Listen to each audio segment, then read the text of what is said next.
Good morning. Good morning. My name is Peter Whatmore, and on behalf of St. Joseph's Healthcare Foundation and the Canadian Mental Health Association Middlesex, welcome to the 2017 Breakfast of Champions.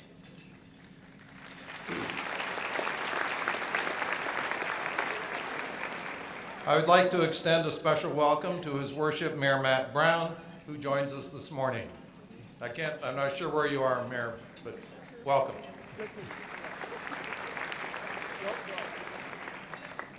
I'd also like to welcome a very special guest, Sue Klebold, who will share her story with CBC host Heather Hiscox during an onstage interview later in the program. Welcome to London, Sue, and we sincerely appreciate you being with us today.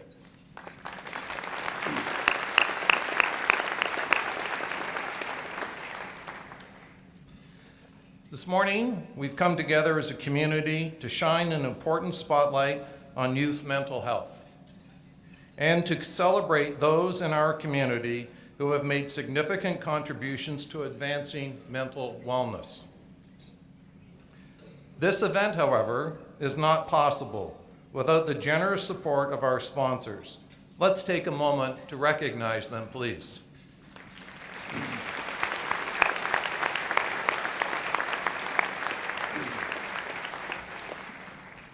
I would like to make special mention of our premier sponsors.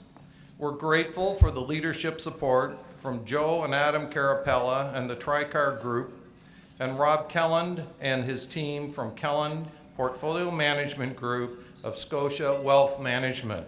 Thank you very much.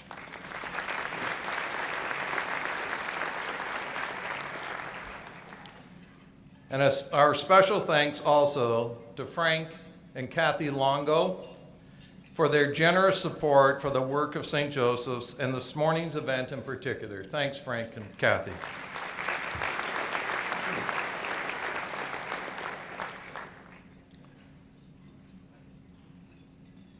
Some of you may recall that I served as chair last year of this event. Despite how emotional that was for me, I am grateful to be back. I'm also surprised and grateful that two of my brothers are in the room this morning.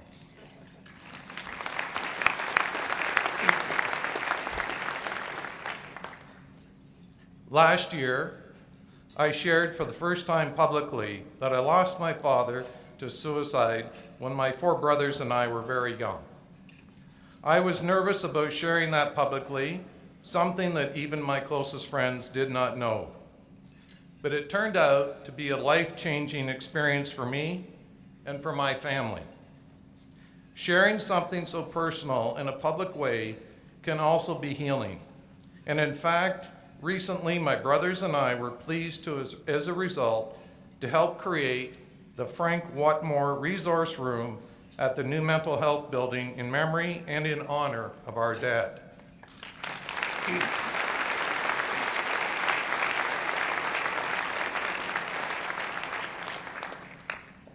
Over the last year, I was touched by countless people who spoke to me about my family story.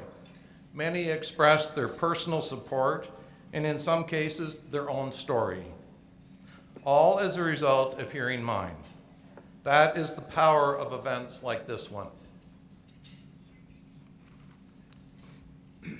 Last year, we announced the launch of Canada's only Zero Suicide Initiative, a program with a bold goal of making suicides in the healthcare system a never event. I've worked with many people over the last year to raise the dollars to help launch this program, work that is still underway. And I'm pleased to share that the first phase of Zero Suicide is already complete. But there is still work to do, and we will need your help. Raising these kinds of dollars is not easy, yet the need is enormous. Now every single person admitted to Parkwood Institute for adult ambulatory mental health services receives a lifetime suicide risk assessment. St. Joseph's is also educating outpatient clinical staff ensuring that they have the tools and the support to those experiencing thoughts of suicide. The next phase will include our mental health partners and see zero suicide extend across our community. When implemented, our community will be the first and the gold standard for Canada's commitment to suicide prevention. I think something we can all be very proud of.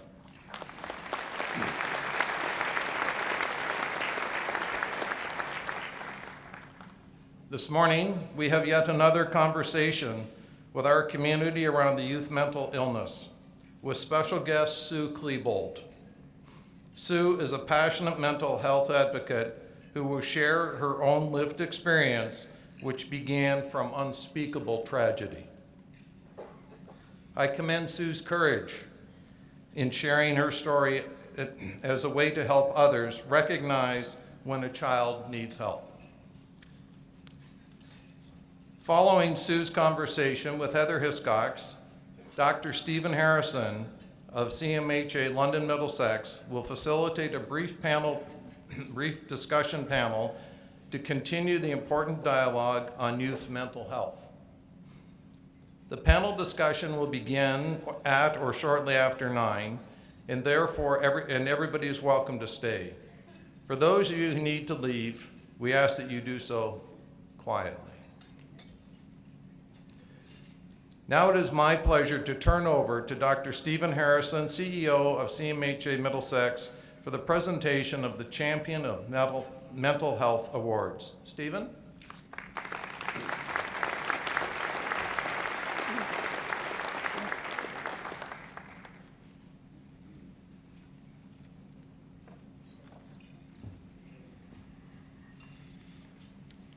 Good morning, everyone. Last year was my first time at the Breakfast of Champions, and I'm glad to be back again this year to further our community's conversation about mental health. Thanks very much to the St. Joe's Healthcare Foundation for your partnership over the years on this event. This year, as Peter has mentioned, we're talking about youth mental health in our community. We know that about 70% of the mental health issues that we see today have their onset during childhood and adolescence. We also know that families, friends, peers, service providers, schools, and each of us in this room play an important part in building the resiliency skills of youth in our community.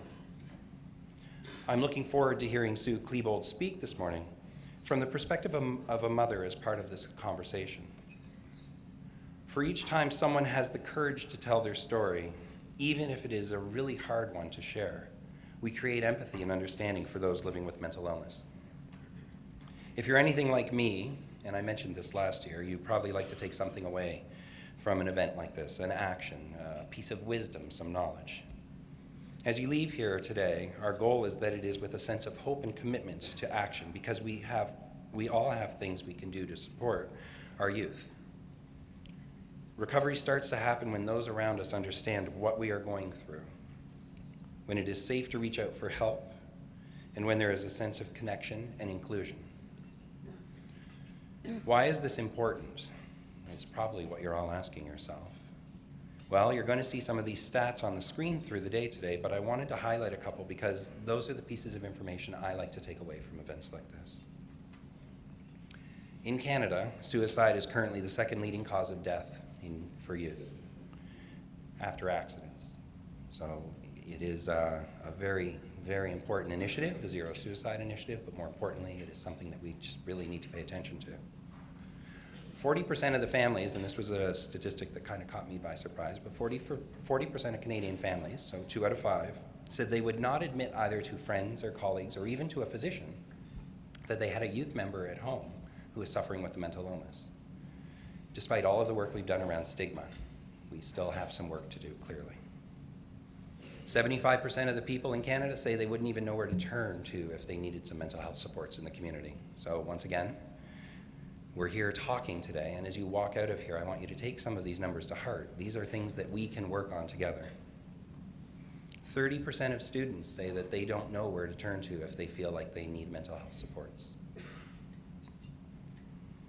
Youth accessing emergency department and emergency services in in Ontario, have increased in number by 55% in the last decade.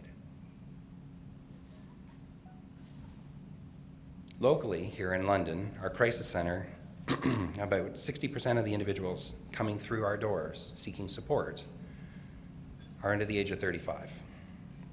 Many of these are first-time seekers of care, and actually about half of them haven't even connected with care services previously when they arrive at the crisis center. So there's a large underlying population in the community of individuals who are out there looking for services and help. Today's youth are our future. Our brains are formed and our opinions and biases are developed, and our roots of empathy established when we are all quite young. Imagine how these statistics would be impacted if we all worked together to support mental wellness in youth. Just give that a thought for a moment. At CMHA Middlesex, we're committed to working with our partners to ensure that mental health needs of youth in our community are met. We are committed to including youth and their families in every conversation that we have about what these supports need to be. We also want to ensure that the solutions we come up with collaboratively address the needs of youth in a variety of communities, not just in the urban centers like London. Consider a youth who is 16 or 17 years old, who is in crisis, who has experienced a breakdown in family relationships, who lives in Lucan or Park Hill or in Mount Bridges. They can't drive to the crisis center or a hospital. It's not possible for them. And they can't make it to their nearest service provider. Imagine the isolation that that person would be facing. Imagine the difference it would make if your neighbor or your friend down the road, or grandparent, a teacher, the clerk at the local convenience store, somebody could recognize signs of distress in that person and give them some sort of hope. Reach out to them with support. It could change the journey of that individual. It could stop a situational crisis from becoming a true mental illness. There's something we can all do. You know, we can all take a mental health first aid course. We can read. There's lots of literature out there, and we all know how to access the internet these days. We can know what local resources look like in our community. We can reach out to our friends and neighbors and just be that support and help. It doesn't take much, and it can be life-changing for somebody or for a family. You know, the best part of my job here today is not to share what seems like very heavy information with you, but it is to actually get to the celebration of individuals and organizations who stepped forward to exemplify this change in our community. They are the 2017 Champion of Mental Health nominees, which I would like to introduce to you quickly before I announce the actual winners. So in the individual category this year, the nominees are Todd Devlin and Riley Doan, who organized the Defeat Depression campaign to destigmatize depression. Erin Houston, who uses her own personal journey to motivate and empower others to talk about their mental health and body positivity. Dr. Julie Richard, who supports and advocates for individuals living with a psychotic disorder with such warmth and empathy, they wanted her acknowledged for her work. Dustin Sutherland, who champions open conversations about the signs and symptoms of poor mental health and what to do about it with first responders in his role as an EMS responder in Middlesex County. So those are our nominees for this year. Please join me in a round of applause for them.